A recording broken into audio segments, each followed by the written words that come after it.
In so-called Australia, the voices of First Nations LGBTIQ+ people are often ignored. Yes, here we go.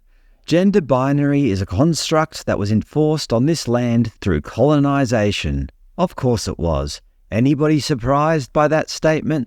Even though I was always led to believe there was something called men's and women's business, where certain places and practices were strictly for men or women only as part of ancestral law, well before colonists arrived.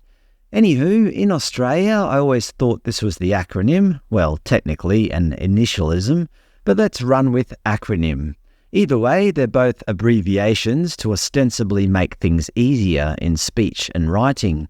In a previous video, I somewhat jokingly said that Canada is more inclusive because it's got a longer acronym, 2SLGBTQIA+, where 2S stands for Two-Spirit, which is used to indicate a person whose gender identity comprises both masculine and feminine spirits. Australians, not to be outdone by the Canadians, have seemingly added some more letters to our acronym.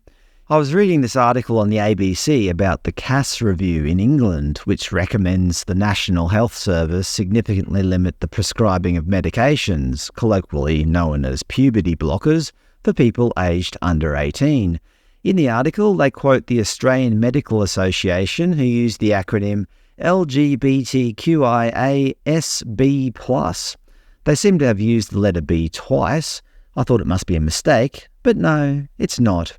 Just to be clear, I'm not here to attack individual people. People are who they are. I'm just here to point out the madness that has become this acronym. So I went to the AMA's website and found their position statement on LGBTQIASB+ health. Curiosity got the better of me and I wanted to find out what the S and the B stood for. Well, they stand for sister girl and brother boy. Excuse my ignorance, but what the hell does that mean?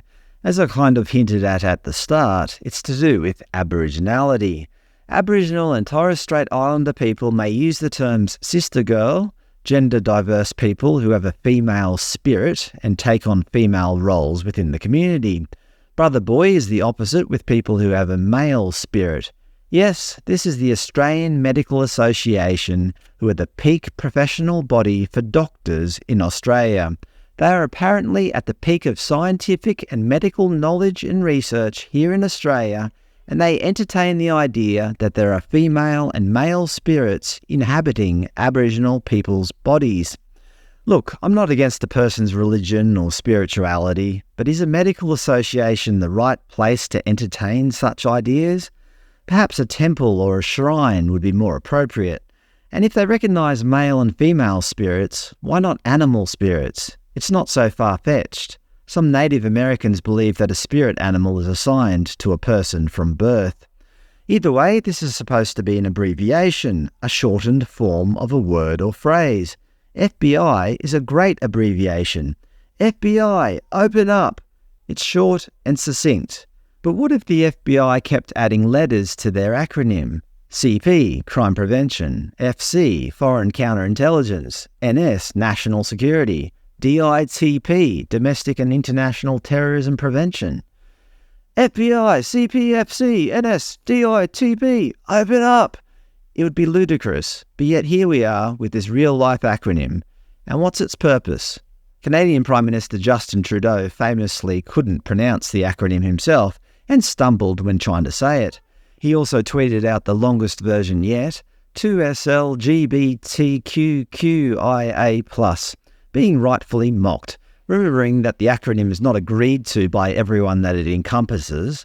For example, some argue that transgender and transsexual causes are not the same as that of lesbian, gay and bisexual people. Historically, the acronym was 2 letters. Well, it wasn't even an acronym. It was gay and lesbian, as evidenced by the naming of the Sydney Gay and Lesbian Mardi Gras. Then in the mid to late 1980s, gender identity started to be included and the acronym became LGBT. And then more and more letters were added to represent varying gender identities or people questioning their identity. And then asexuality was added. And now one's spirit identity is being included. What's next? There's certainly going to be a next, right? With the rise of AI and so on, it wouldn't surprise me if the next letter has something to do with technology. Anyway, in the name of inclusion, the Australian Medical Association, the peak body for doctors in Australia, are now including specific spirit identities for Aboriginal people, whether or not Aboriginal people agree with it or not.